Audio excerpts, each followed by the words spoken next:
बिस्मिल्लाहिर्रहमानिर्रहीम। अस्सलाम वालेकुम स्टूडेंट्स, आज हम पढ़ने जा रहे हैं चैप्टर नंबर 10 गैसियस एक्सचेंज का चौथा पार्ट, जिसमें हम रेस्पिरेटरी डिसऑर्डर्स को डिस्कस करेंगे। सबसे पहले पार्ट में हमने प्लांट्स में गैसियस एक्सचेंज को देखा, दूसरे पार्ट में हमने ह्यूमंस के अंदर जो रेस्पिरेटरी सिस्टम है उसको डिस्कस किया, तीसरे पार्ट में एक बहुत important long question mechanism of breathing discuss किया, इंस्पायरेशन और एक्सपायरेशन का डिफरेंस देखा हमने। अब लास्ट पार्ट में जो बहुत इंपॉर्टेंट टॉपिक है आपकी बुक के अंदर रेस्पिरेटरी डिसऑर्डर्स, उसको डिस्कस करेंगे इंशाल्लाह। तो आपने अक्सर सुना होगा कि लोग कहते हैं कि हमें सांस लेने में जो है वो मसला पेश आता है। कुछ कुछ ख़ास मौसम में कहते हैं कि सपोज़ गंदम की कटाई का मौसम चल रहा है तो काफ़ी लोग शिकायत करते हैं कि उन्हें सांस लेने में दुश्वारी पेश आ रही है। और कुछ जो हैं वो किसी ख़ास माहौल में कहते हैं कि यहाँ पे हमारे लिए मसला हो रहा है। सपोज़ मैंने कोई ऐसा परफ्यूम क्लास के अंदर छिड़क दिया है कि एक दो बच्चे शिकायत कर रहे हैं कि हमें जो है ना इसके होते हुए सांस लेने में दुश्वारी पेश आ रही है। हर एक बच्चे को नहीं होता, सिर्फ कुछ लोगों को जिनके लिए वो जो ख़ास परफ्यूम है वो एलर्जी की कॉज बनता है। ठीक है, वो जो लोग होते हैं ना उनके अंदर आपने अक्सर सुना होगा, हम कहते हैं कि इससे एलर्जी है, तो वो ख़ास किस्म का कोई भी केमिकल जब हवा के अंदर आएगा जिसको हम एलर्जन का नाम देते हैं, जो एलर्जी कॉज करता है, तो उसी वक्त उनको सांस लेने में मसला पेश आने लग जाएगा। इसी तरह अक्सर पेरेंट्स को आपने सुना होगा कि वो कहते हैं कि हमारे बच्चे को निमोनिया है। ठीक है, ये एक बहुत इंपॉर्टेंट बीमारी है जो आपने सुनी है। और इस एलर्जी का आपने नाम सुना होगा, लोग कहते हैं हमें एस्थमा है। एलर्जी जिनको होती है इन कुछ खास केमिकल से, वो कहते हैं कि हमें एस्थमा का प्रॉब्लम है। ये लफ्ज़ भी आपने सुना हुआ है जो कि एक रेस्पिरेटरी सिस्टम की बीमारी है।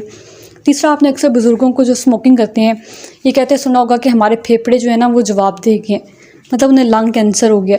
ये 3 बीमारियां तो आप सुन के आ चुके हैं। ठीक है, हमारे इर्द गिर्द काफ़ी लोग इनका शिकार हैं क्योंकि आजकल हमारे इन्वायरमेंट में पोल्यूशन बहुत ज़्यादा है। दूसरा, स्मोकिंग एक मेजर कॉज है जो रेस्पिरेटरी डिसऑर्डर्स कॉज करता है। इन सब बीमारियों को हम डिटेल में डिस्कस करेंगे इंशाल्लाह। अपने टॉपिक को बाकायदा तौर पे स्टार्ट करने से पहले मैं ये उम्मीद करती हूँ कि जो पहले वाले टॉपिक्स मैंने पढ़ाए हैं आप लोग उनको अच्छी तरह से पढ़ के आए होंगे। ठीक है, आपने उनको एक बार अपनी बुक से ज़रूर रीड किया है कम से कम, ताकि आपको कॉन्सेप्ट हो कि ब्रीदिंग क्या है और वो सब कुछ पहले चैप्टर में क्या लिखा गया है। ऐसा ना हो कि आप ज़्यादा सारा काम अपने लिए इकट्ठा करते रहें रोज़ बरोज़ और एंड पे लिए आपके लिए करना मुश्किल हो जाए।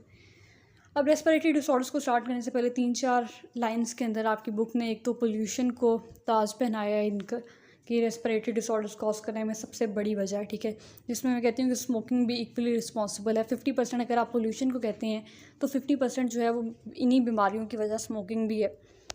तो अगर आप लोग इनके बारे में जान जाएंगे, ठीक है, तो कोशिश करें कि आप अपने आप को इन चीज़ों से बचाएं। पोल्यूशन से तो आजकल बचाना इस एनवायरनमेंट में अपने आप को बहुत मुश्किल है। ठीक है, सिर्फ एक ही तरीका है कि आप मास्क लगा के बाहर जाया करें, और दूसरा ये कि ज़्यादा से ज़्यादा जो है वो प्लांट्स ग्रो करें।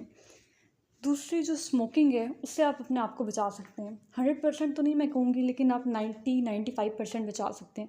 90-95% क्यों? क्योंकि बाकी जो 5-10% है ना वो पोल्यूटेंट्स आपकी बॉडी के अंदर पैसिव स्मोकिंग के ज़रिए दाखिल हो जाते हैं। मतलब आपके इर्द गिर्द कोई स्मोकिंग कर रहा है ना, तो भी हवा के अंदर कुछ इस किस्म के ख़ास केमिकल्स जो हैं वो रिलीज़ हो चुके होते हैं उसकी तरफ से, जब वो स्मोक करता है, कि वो आपकी बॉडी के अंदर जाके आपके लिए मसला पैदा कर सकते हैं। लेकिन उतना ज़्यादा नहीं जितना उस खुद बंदे के लिए होगा जो स्मोकिंग कर रहा है। इसलिए अपने आप को भी आपने इस गंदी बीमारी से बचाना है और अपने साथ वालों को भी। ठीक है, आपकी बुक में लिखा गया है कि पोल्यूशन की वजह से ना सिर्फ शहरों के अंदर बल्कि गांव के अंदर भी लोगों को आजकल रेस्पिरेटरी डिसऑर्डर्स का बहुत ज़्यादा सामना करना पड़ रहा है।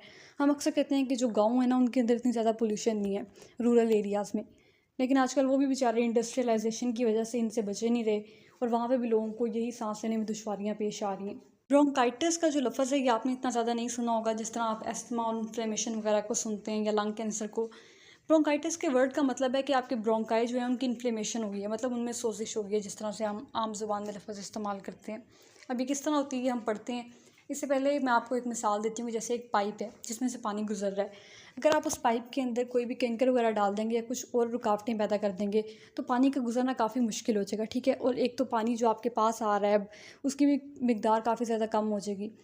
इसी तरह जब आपके एयर पैसेज वे के अंदर आप इस किस्म की इन्फ्लेमेशन कॉज कर देंगे किसी भी पोल्यूटेंट की वजह से, जो कि खुद ब खुद होती है, तो ऑब्वियसली जो हवा आपके लंग्स के पास पहले पहुंच रही है उतनी हवा नहीं पहुंच पाएगी। ठीक है, ब्रोंकाई के बारे में हम पढ़ के आ चुके हैं सेकंड पार्ट में, जब हमने रेस्पिरेटरी सिस्टम को डिस्कस किया था कि ट्रैकिया, जो इसको हम विंड पाइप भी कहते हैं, जो कि 12 सेंटीमीटर लंबा था, सी शेप कार्टिलेजिनस रिंग्स थी उसमें, वो डिवाइड करा था ब्रोंकाई में। फिर आपको याद हो हमने एक एक्स्ट्रा पॉइंट भी पढ़ा था कि राइट लंग के अंदर 3 प्राइमरी ब्रोंकाई होते हैं और लेफ्ट लंग के अंदर 2 प्राइमरी ब्रोंकाई।